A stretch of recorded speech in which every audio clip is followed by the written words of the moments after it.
Pa kami ng kita yung tanim namin. Tara? Tara. Tingnan natin. Wow! Sige, ako naman din. Wow, ang dami niya namang mga tanim, mga beshi. Kaso may ugat ba yun?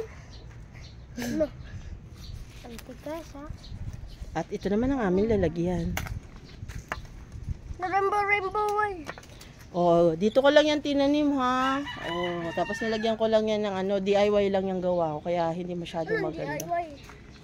Uy, ay, tira. Oh. Ako lang yung gumawa. Ana-ana lang ba yun? Iuulam natin yan. Yan.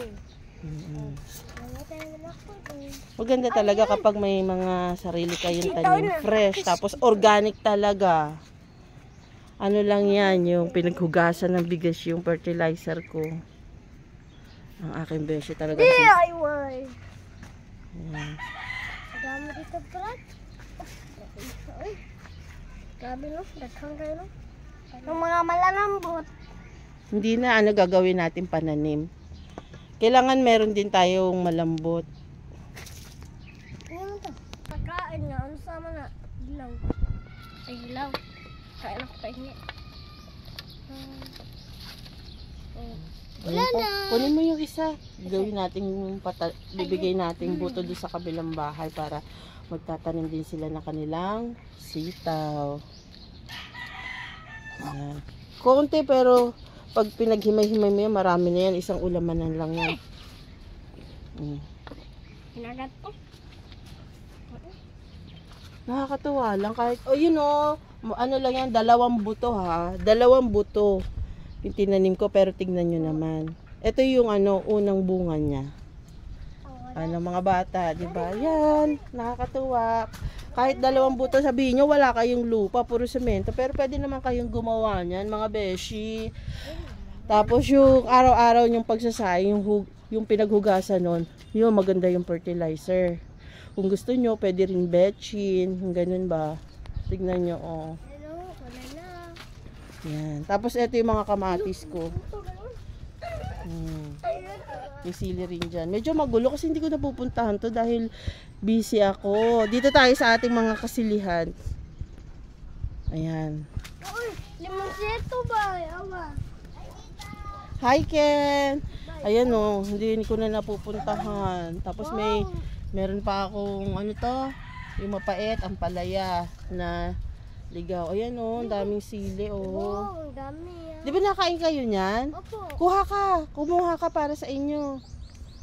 Wag mo ko inyong Kasi kinakain lang yan ng ano, mga ibon. Eh, pagka sausawan naman, ng toyot kalamansi na may sili, dyan ako kumukuha.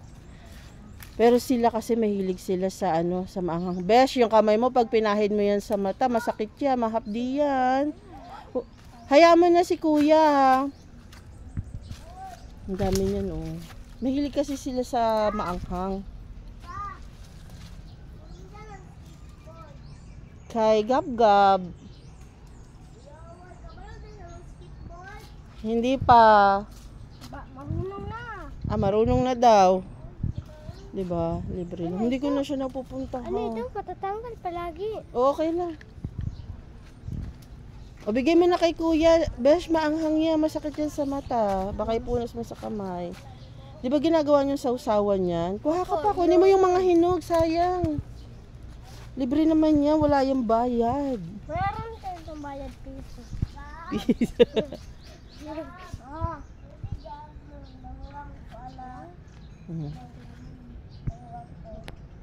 Diyan lang Ken ha.